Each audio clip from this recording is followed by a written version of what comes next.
कह रही हो? अगर शर्म हया इसमें बची होती तो ये ऐसे कपड़े पहनकर पूरे गांव में थोड़ी ना घूमती। शर्मीली तो शहर जाकर बिल्कुल ही बेशरम हो गई है और ये यहाँ अपने बेटे की शादी करने के लिए आई है। सच में ये तो बिल्कुल एक बेशरम सास ही बनेगी। शर्मीली ये सारी बातें सुन तो रही थी, लेकिन फिर भी उन औरतों की बातों को अनदेखा करके वहां से चली जाती है। शर्मीली को किसी की भी कोई परवाह नहीं थी। वो तो अभी भी वैसे ही कपड़ों में पूरे गांव घूमती है, लेकिन बेटे विशाल और उसके पति सुरेश को शर्मीली का ये चाल चलन बिल्कुल भी पसंद नहीं आ रहा था। और ऐसे ही कुछ सप्ताह बीत जाते हैं और सुरेश के बताए मुताबिक पंडित जी एक रिश्ता विशाल के लिए लेकर आते हैं।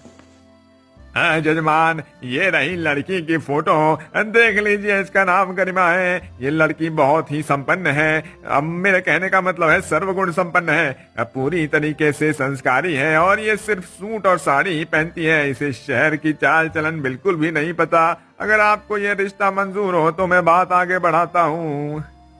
जी जी, लड़की तो बहुत ही खूबसूरत है और सीधी साधी भी लग रही है।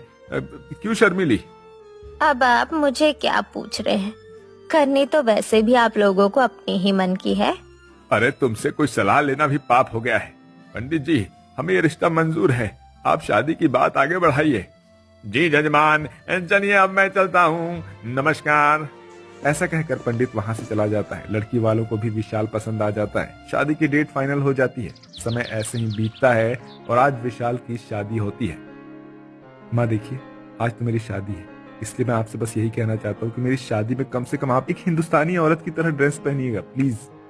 मॉडर्न ड्रेस मत पहनिएगा। अरे बेटा, ये तू क्या बोल रहा है?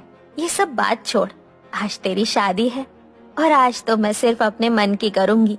देखियो, आज तेरी शादी है, लेकिन आज तेरी दुल्हन को देखने के बजाय सभी तेरी माँ को ही देखेंगे। अरे बेटा, तू समझा भी किसे रहा है? भैंस के आगे बीन बजाने से कोई फायदा नहीं है। ऐसा कहकर बाप बेटे वहां से चले जाते हैं। कुछ देर बाद शर्मीली पार्लर वाली से ढेर सारा मेकअप करवा लेती है, जिसके बाद उसका खरीदा हुआ शॉर्ट ड्रेस पहनकर वो तैयार हो जाती है। कुछ देर बाद बारात अपने स्थान पर पहुंच जाती है, जहां शर्मीली अपनी बहू के पास जाकर कहती है, देख बहू, लग रही हूँ ना मैं एकदम सेक्सी पटाखा।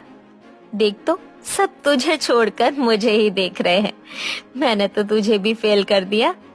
कैसी बेशरम सास है मेरी।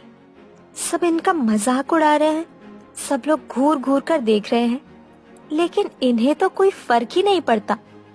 माँ जी, वो सब तो ठीक है, लेकिन माँ जी इस ड्रेस का बैक साइड की पट्टी कुछ ज्यादा ही पतली नहीं है? ऐसा लग रहा है जैसे ये टूट जाएगा। मेरी मानिए तो आप इसे चेंज कर लीजिए। नहीं नहीं बहू, ऐसा कुछ नहीं होगा, तू टेंशन मत ले। ये सब पहनने की मुझे आदत है, ये इतनी ही पतली रहती है। ऐसा कहकर शर्मीली अपनी बहू गरिमा की बात को अनदेखा कर देती है। ऐसे ही पहले विशाल और गरिमा की शादी के फेरे करवाए जाते हैं और फिर उनका जयमाला होता है। और जयमाला के दौरान सब कुछ सही चल रहा होता है। तभी गरिमा की नजर उसकी सास के ऊपर पड़ती है, जहाँ उसकी सास की ड्रेस का पट्टी बस टूटने ही वाला होता है कि तभी वो भागकर उसे पकड़ लेती है। थैंक गॉड गरिमा बहू, अगर आज तूने मुझे पकड़ा ना होता तो ये ड्रेस ऐसे ही नीचे निकल जाती। आज मेरी इज्जत तूने बचा ली बहू। नहीं माँ जी, या जो कुछ भी हुआ वो ठीक नहीं था। आप मॉडर्न के नाम पर ये जो कर रही थी, ये बहुत ही गंदा और अश्लील था। मुझे माफ कर दे बहू, आज के बाद मैं इस तरीके की ड्रेस कभी नहीं पहनूंगी। मैं एक भारतीय नारी की तरह रहूंगी। मैं अब से तुझे वादा करती हूँ कि मैं साड़ी को छोड़कर और कुछ भी नहीं पहनूंगी। बस माँ जी, अब आपको माफी मांगने की और रोने की कोई जरूरत नहीं है। आपको अपनी गलती का पछतावा हो चुका है, इतना ही काफी है। जिसके बाद शर्मीली उस दिन से साड़ी पहनना शुरू कर देती है। वो अपने बेटे की शादी में साड़ी पहनती है और अपनी बहू को अपने घर लेकर आती है। अब से वो अपने घर में भी अपने बहू के साथ एक भारतीय नारी की तरह अपना जीवन व्यतीत करती है और अपने मॉडर्निटी को छोड़कर हमेशा हमेशा के लिए साड़ी पहनना शुरू कर देती है। और इस तरह से सभी लोग खुशी खुशी रहने लगते हैं।